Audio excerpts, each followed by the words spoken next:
Bom dia, boa tarde, boa noite, seguidores. Muito obrigado. Bom dia para vocês que estão no Brasil, quem está nos Estados Unidos. Boa tarde para quem está na Europa e boa noite para quem está na Ásia, para quem está no Oriente Médio, né? Eu tenho amigos por aí tudo. Pois é, hoje voltamos com mais um episódio da série NetDora. Não sou Netflix, mas faço série, né? Minha vida é uma novela, minha vida é um milagre. E para você aí que não me conhece, eu sou Doris Mitberg, a Mulher Maravilha do canal Eu Sou o Meu Milagre. Então hoje eu vou contar um resuminho, sabe, do meu primeiro casamento. Um resuminho, bem resumido mesmo, porque não quero esse vídeo grande, gente. E aí eu tava contando lá atrás, né, que eu me casei com o primeiro homem que eu conheci. A gente namorou, aí terminou o noivado por causa das lojas de disco, que todo mundo cresceu o olho. E aí a coisa foi por água abaixo. Primeiro ele terminou o noivado comigo, porque a família achou ruim que eu não estava aceitando o sócio, né? O sócio era um irmão e não tinha dinheiro, mas queria lucro só por botar o nome dele. E eu, com 17 anos, eu não era boba, eu era inteligente, apesar de não ter estudado tanto. Então, eu sou muito inteligente, graças a Deus. Muito obrigado pelo meu elogio a mim mesma. Então, assim, depois que eu saí da loja, a loja foi por água abaixo e foi todas duas, faliu. E aí, quando ele estava sem nada, aí ele volta para mim, pede para voltar, e eu estava com aquele outro namorado lá, né?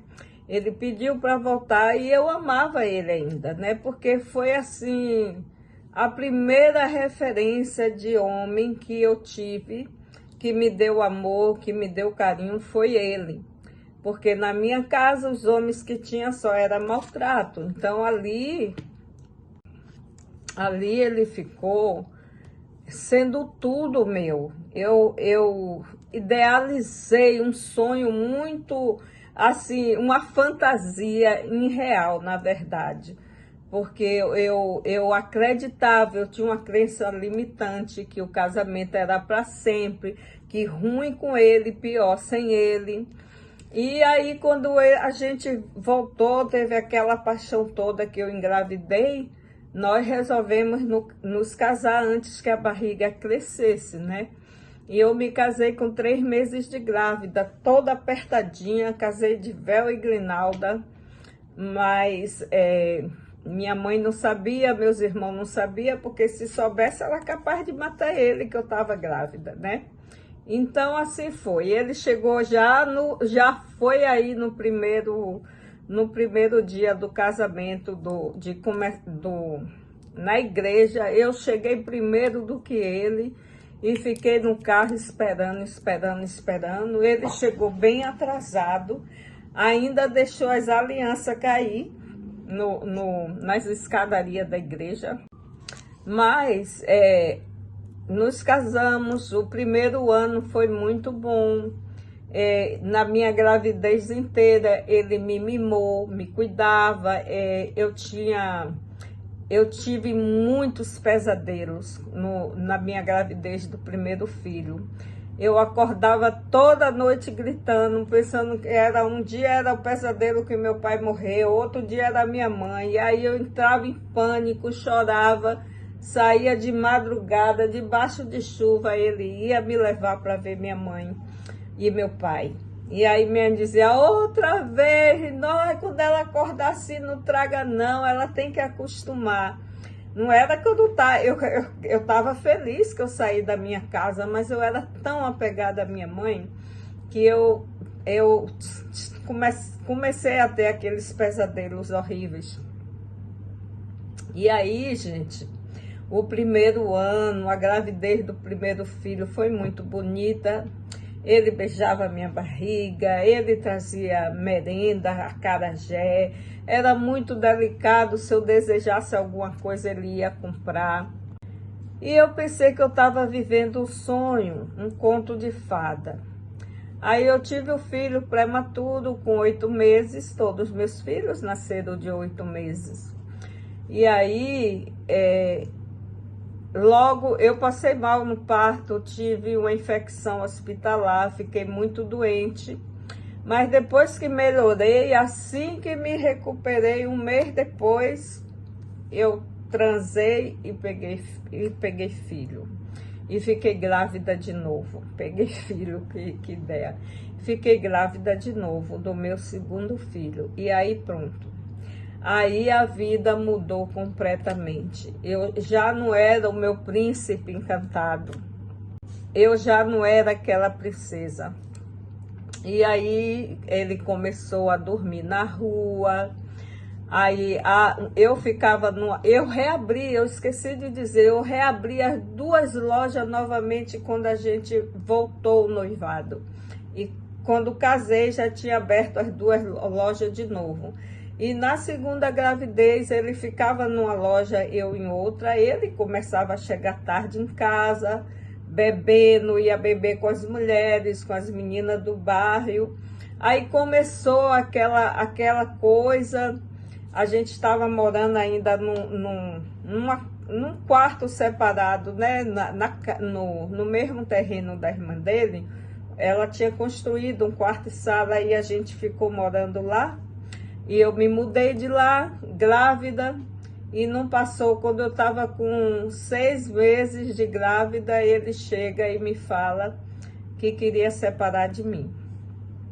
E ele falou que conheceu, não falou que conheceu outra pessoa, não. Falou que a gente casou muito apressado e que eu fiquei grávida de novo, que ele não estava preparado, como se eu fizesse o filho sozinha. E foi uma desculpa que ele precisava de um tempo. Eu digo, você tem outra? Não, não tem, não tem. E ele dormia na rua, então eu já fiquei sabendo o que ele tinha, pensando, né? Mas ok, ele pediu para mim ir na minha mãe e falar que eu enjoei dele na gravidez e que não queria ele, que ele ia para casa da mãe dele e eu voltasse para casa da minha. Olha, gente, foi uma decepção, o meu chão caiu. Eu caí assim, foi como se eu tivesse o castelo de areia mesmo, desmoronado. E foi muito que eu sofri. Nossa, ele pegou as coisas dele, ele foi embora de casa. E eu fiquei completamente perdida, já não tinha o dinheiro para pagar o aluguel, porque eu já não ia mais na loja, uma loja fechou. E estava remedando com a outra lá, mas estava assim eu fiquei perdida completamente. Aí tinha que entregar a casa que eu estava morando e volto eu grávida com um filho no braço e outro na barriga para casa da minha mãe. Olha, vocês não têm ideia do que foi isso para uma moça. Eu estava com 19 anos esperando o segundo filho e que tinha tantos sonhos, tantos planos. Foi assim, eu não posso nem explicar, né? Não posso explicar como foi. Graças a Deus hoje eu posso falar disso sem sofrer, sem sentir nada, né? Só a única coisa que eu penso é que foi coisa mesmo que tinha que acontecer, eu tinha que passar. Mas que houve muita negligência, muito abuso psicológico, isso sim, eu não posso mentir, a minha história é verdade. E aí eu fui para casa da minha mãe me recebeu com os braços abertos, meu pai também, falou que isso ia passar, que ele ia voltar, que era coisa da idade, e aí ele sumiu. Meu irmão trabalhava na loja, meu irmão caçula, ele mandou meu irmão embora e meu irmão me falou que ele só entrava lá para pegar dinheiro e sumia, ou então estava com 2, 3 mulheres gastando. E aí eu fui na loja um dia e a loja estava fechada. Aí minha amiga falou, minha amiga morava, tinha a livraria dela do lado, e eu conheci ela quando eu fui alugar esse ponto, eu ainda noiva dele. E ela ficou, nós ficamos amigas e até hoje somos amigas. Mais de 40 anos, quase 50 anos de amizade, né? E foi aí, eu fui, ela me contou isso, que a loja tinha sido estava fechada, que ele não estava indo mais lá, a polícia estava atrás dele, por causa dos cheques sem fundos. E aí, o que eu fiz? Eu abri a loja, vi a situação como estava, realmente as prateleiras estavam vazias, mas tinha muito disco ainda, na época era LP e compacto, não tinha CD ainda, era LP e compacto, né? LP era o grande e o compacto, para quem não sabe, que tem muita gente jovem que me assiste, era o disquinho menor, né? O LP era grande e o compacto o disco menor. E ainda tinha muitos assim, então o que é que eu fiz? A minha amiga me aconselhou, ela fala, vende tudo, paga as dívidas e vê se você consegue ficar com dinheiro. Então, coloquei logo anúncio para vender tudo que tinha. O que tinha nessa loja tinha duas radiolas, tinha caixas de som, tinha gravador de videocassete que a gente gravava música e vendia também no vídeo, não, música no cassete, não sei mais como fala, já me esqueci. Aí eu botei anúncio, já no mesmo dia tinha uma pessoa interessada e me deu um tanto de dinheiro para segurar aquela radiola, porque era radiola boa, né, de loja mesmo, com som muito potente, as caixas de som eram grandes. E eu vendi tudo que tinha na loja e ele não aparecia, e quando ele foi na loja, ele viu tudo vazio. E minha amiga do lado contou a ele que eu tinha vendido tudo, tinha dado conselho a ele, tudo isso. Aí ele foi atrás de mim. Quando ele foi atrás de mim, eu já estava com 8 meses de grávida. Ele me largou com 6, né? E aí ele veio pedindo perdão. Quando ele chegou na minha casa, eu estava pronta para sair, que eu ia fazer as compras do enxoval do bebê. Era a primeira vez que eu ia sair para comprar as coisas do bebê. E ele chegou aí, eu já estava pronta. Ah, para onde vai? Eu digo, eu vou para a cidade comprar um enxoval do bebê. Ah, eu soube que você vendeu todas as minhas coisas da loja. Eu falei, eu não vendi as suas coisas, eu vendi as nossas coisas para pagar dívida que você deixou, para você não ser preso, porque a polícia estava atrás de você. E o restante, você fez o quê? O restante está aqui comigo, que eu vou agora comprar o enxoval do meu filho e depois o que sobrar, eu vou fazer mercado para 3 meses. Aí ele falou, ah, mas você tem que me dar esse dinheiro. Não, você não pode, você sabe que eu tenho coisas para pagar também, eu preciso, não sei o que, as coisas eram minhas. Eu digo, não, não era sua, era da nossa loja. Aí eu fui firme com ele e não vou te dar o dinheiro. Aí ele ficou, neguinha, mas eu vim aqui para a gente voltar, você tem que me dar esse dinheiro. Eu digo, não dou. E minha mãe me chamou e falou assim, olha filha, não caia nessa história de arrependimento, porque ele não está arrependido, ele só veio atrás do dinheiro. Minha mãe me falou isso. E minha mãe me disse, se você dá, você grávida ou não, eu vou te dar uma surra que você vai parir nesse dia. E a minha mãe, se ela dizia, ela fazia. Então eu falei, mãe, eu juro que eu não vou dar, eu não vou dar esse dinheiro. Aí o que eu fiz? Eu coloquei o dinheiro bem lá dentro do sutiã, o bolinho do dinheiro. E aí eu tava para sair, ele, não, eu vou com você, a gente almoça na casa da sua irmã e depois eu vou com você fazer as compras, tá certo. E acertou tudo comigo, foi comigo na casa da minha irmã, almoçou. E isso, quando a gente fomos de ônibus, e ele no carinho, me beijava e alisava a minha barriga, falando quanto que ele estava arrependido. Olha, menina, que vamos criar nossos 2 filhos juntos. Mas era assim, parecia verdade. Eu fui ficando emocionada, achando que era verdade. Aí lá vai eu para casa da minha irmã com ele. Minha irmã já estava zangado, todo mundo com ele, pelo que ele fez, mas minha irmã recebeu bem.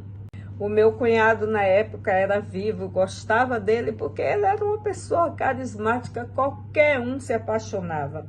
E aí, quando cheguei lá, depois que almocei tudo, já estava pronto, eu ia pegar uma carona com meu cunhado, que era vereador, e as lojas que eu queria ir ficava perto onde ele trabalhava, da Câmara dos Vereadores. Então, eu antes de sair, eu fui no banheiro e já vi a minha calcinha suja de sangue, né? Eu tinha um sinal. Aí eu voltei, não falei nada com minha irmã, falei com ele, disse, olha, eu acho que esse bebê vai nascer hoje.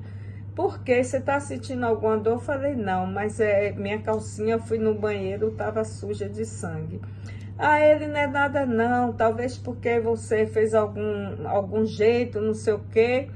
Vamos, eu vou com você. Aí fomos no carro do meu cunhado, saltamos. Quando eu saltei do carro, que eu ia descer a ladeira, passou a mulher do outro lado da rua com uma senhora, uma coroa, assim, mais nova do que eu sou hoje. E uma moça, uma jovem. E fez assim para ele, e ele me largou e disse, olha, vá fazer suas compras que eu vou ali. Aí eu agarrei ele pelo braço, e eu disse, onde você vai? E ele fez, me larga, porra, você não tem seu dinheiro. Eu falei assim, mas como que você vai me largar aqui no meio da rua? Você sabe que eu posso ter esse filho hoje? E ele me fez, me larga, porra, se você vai ter esse filho, você tem o seu dinheiro, pegue seu táxi e vá para a maternidade. Nossa, outra decepção. Gente, vocês vão dizer que eu não tenho vergonha na cara. Pode dizer que eu não vou me importar. Não vou me importar. Foi uma decepção. Eu desci aquela ladeira chorando, mas eu chorava, eu soluçava. E mesmo assim eu entrava de loja em loja comprando as coisinhas do bebê. Comprava uma coisa aqui, outra ali, era loja de lugar barato, né? Eu chamava o bairro Baixa de Sapateiro, onde hoje quase não tem nada, o bairro está destruído, mas antes tinha muitas lojas, né? Lojas de povão. E eu ia de loja em loja e as pessoas, moça, você está sentindo alguma coisa? Eu, não estou sentindo nada, só era dor.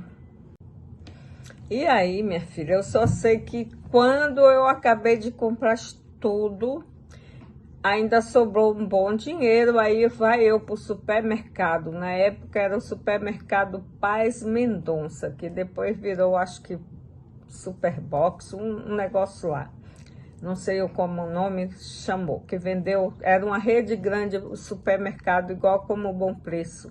Era uma rede grande de mercado, não era tão grande como é os Bom Preço aí de Salvador agora. E quando eu tô lá fazendo as compras, né, porque eu tinha um outro menino com 1 ano, ia fazer 1 ano, não tinha nem feito 1 ano, e porque ele ia fazer 1 ano em novembro, e o meu filho, o segundo filho, nasceu em setembro. Nossa, como é que pode 2 filhos em 1 ano? Porque eram prematuros. Quando eu tô lá fazendo as compras, gente, que eu já tava indo pro caixa, aí a bolsa pocou. Foi assim, uma dor insuportável. Eu já tinha passado pelo primeiro, só que a bolsa estourou. E eu comecei a gritar, porque era uma contração em cima da outra. Eu sou muito sensível à dor, já era naquela época, hoje eu sou até pior. Aí, minha filha, eu sei que eu gritava e o povo das outras lojas vinha para ver o que era. Chamaram ambulância, chamaram polícia, aí eu me agarrei assim no corrimão da escada. Eu não vou, eu quero a minha mãe, eu quero a minha mãe, eu quero a minha mãe. E eu só gritava pela minha mãe, parecia um bebê pequeno gritando pela mãe e as dores, e eu gritando, eu vou morrer. Graças a Deus que aí no meu talão de cheque tinha o telefone da minha irmã, daquela que eu tinha ido na casa, que ela morava no centro da cidade. E aí foi que eles do supermercado, revirando minha bolsa com a polícia, ligou. E a minha irmã veio imediatamente, do jeito que ela estava em casa. Ela estava com uma saia presa aqui, que a mulher fazia isso antigamente, os cabelos lá em cima, do jeito que ela estava. Ela veio, ela pegou um táxi e veio, e eu chorando e eu gritando, eu quero a minha mãe, eu quero a minha mãe. Ela disse, Dora, vamos para o hospital, que eu já liguei, já mandei recado, mãe tá vindo. Quando eu acordei, tá lá minha mãezinha, meu Deus do céu. Quando eu vi minha mãe, comecei a chorar. Ela veio, filha, tá tudo bem, seu filho é lindo, e falou comigo. E a primeira coisa que eu perguntei, cadê o Washington? Olha, eu vi o rosto da minha mãe se transformar naquele... Gente, eu não podia falar o nome. Ai, vou voltar isso. Ah, já falei, vai ficar aí, é esse nome mesmo, e acabou. Se lasque. Aí pronto, minha filha, olha, aí eu comecei a chorar, berreiro, berreiro, berreiro, e mãe falou, não filha, ele vai vir amanhã, tá trabalhando. Foi aquela desculpa, e depois, no próximo vídeo, eu conto o restante da história mexicana, que agora é drama, gente, é drama, e se prepare, porque esses vídeos vai ser uma série longa, porque tem muita história, até essa história chegar aqui onde eu moro hoje, nos Estados Unidos, com esse escritório lindo que eu tenho aqui, cheio de anjos ao meu redor. Gente, eu volto, por favor, deixe seu like, se inscreva no meu canal e compartilhe esse vídeo, que você vai ver o que é que uma mulher é capaz de fazer. Vocês vão ver. Assista a série toda, vá lá do início e vá assistindo. Outro dia aí eu vou entrar para contar um pouco sobre as viagens que eu fiz, sobre os países que eu morei. Tá bom? Para vocês não pensar que minha vida é drama, porque não é mais. Já foi, mas não é mais. Tá? Beijinho, meus amores. Até mais.